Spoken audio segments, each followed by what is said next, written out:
परमात्मा का प्रारंभ ही वहां से होता है जहां से बुद्धि का लय कर दिया जाता है। बुद्धिमान मत बनो, विवेकवान बनो। ब्रह्मा बुद्धि के देवता कहे जाते हैं, और ब्रह्मा का वाहन क्या है बताओ जी? किस पे बैठते हैं ब्रह्मा? अरे गणेश चूहा पे बैठते हैं, विष्णु गरुड़ पे बैठते हैं, शिवजी नंदी पे बैठते हैं। ब्रह्मा कहां बैठते? हाँ क्या है? अच्छा अच्छा, और अच्छे से पढ़ो शास्त्र को। सरस्वती हंसवाहिनी नहीं है, ब्रह्मा हंसवाहिनी है। ठीक से पढ़ो। ब्रह्मा बुद्धि के देवता हैं और हंस विवेक को कहा जाता है। क्यों? हंस नीर और क्षीर को अलग अलग कर देता है, दूध और पानी को अलग अलग कर देता है। सत्य और असत्य का पहचान जिसे हो जाए, धर्म और अधर्म का बोध जिसे हो जाए, आत्मा और शरीर का जिसे बोध हो जाए, उसे विवेक कहते हैं।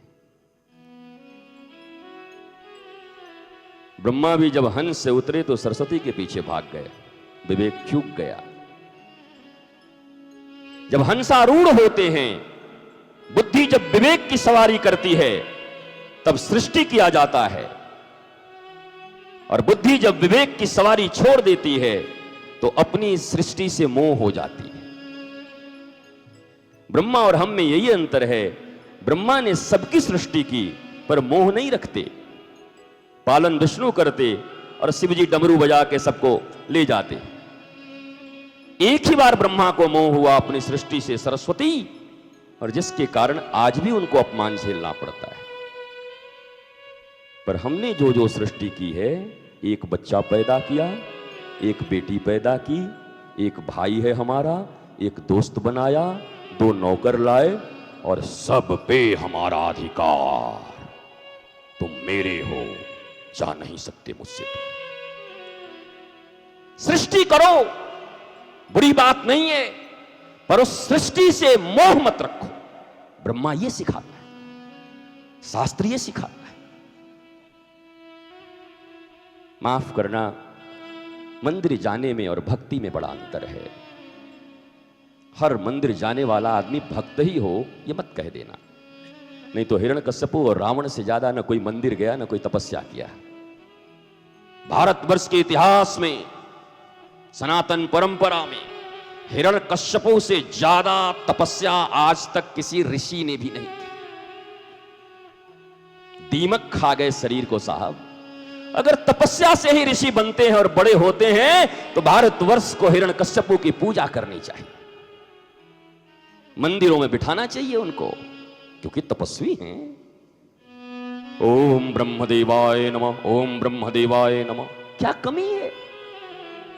रावण यज्ञ पे यज्ञ करता, मेघनाथ यज्ञ पे यज्ञ करते, और हमारे राम जी यज्ञ को विध्वंस कराते हैं। बताओ,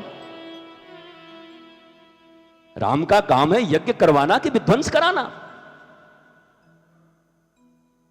पीस टीवी पे बैठ के यही प्रश्न लोग पूछ देते हैं तो विद्वानों का मुंह बंद हो जाता है। भारतवर्ष की विद्वता कहां चली जाती है उस समय? जब वो आक्रमण करते हैं, जब वो धर्म के ऊपर, तुम्हारे शास्त्रों के ऊपर पता नहीं क्या क्या बोल जाते हैं, तब तुम कहां रहते? क्योंकि तुम्हारी खुद की प्रज्ञा नहीं है, खुद कभी शास्त्र से मतलब नहीं रहा। बड़े बड़े नॉवेल्स हैं तुम्हारे घरों में सजे हुए, भागते हुए घोड़े के चित्र हैं, अर्धनग्न नारी है, पिकासो। पर जरा चारों वेद दिखा दो अपने घर में, पुराण दिखा दो, संहिताएं दिखा दो, नारद के भक्ति सूत्र दिखा दो। और ये मुश्किल से एक आध गीता मिल जाए। एक मैया के यहाँ गया मैं, मैया तेरे घर गीता है क्या? हाँ गुरुजी है तो, लेकिन वो जब से गए हैं तब से उतरा नहीं है। वही टाण पे रख के आई, आके लेके आई महाराज, लाल कपड़े में बांध के, और खोले लगी तो आधा घंटा लग गयो। 32 गट्ठा लगा था, खोल खोल के, और झारी ऐसी कि खुद ही महाराज खांसी आ गया। हम बोले क्या कर रही है?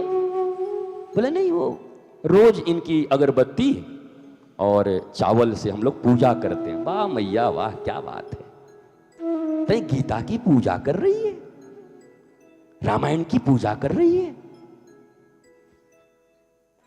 पूजा करने के लिए विग्रह हैं पत्थरों के, विग्रह हैं अष्टधातुओं के, विग्रह हैं काष्ठ के, विग्रह हैं मिट्टियों के। पूजा करने के लिए अर्चा विग्रह इनको कहा जाता।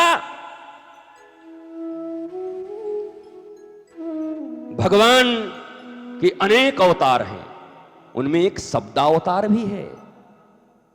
ये रामायण, गीता, महाभारत, इन ग्रंथों में भगवान शब्दों के रूप में हैं। उन शब्दों से अगर तुम्हारा कोई वास्ता न पड़ा तो तुम गीता और रामायण के पूजने के योग्य नहीं हो। क्या पूजा करोगे?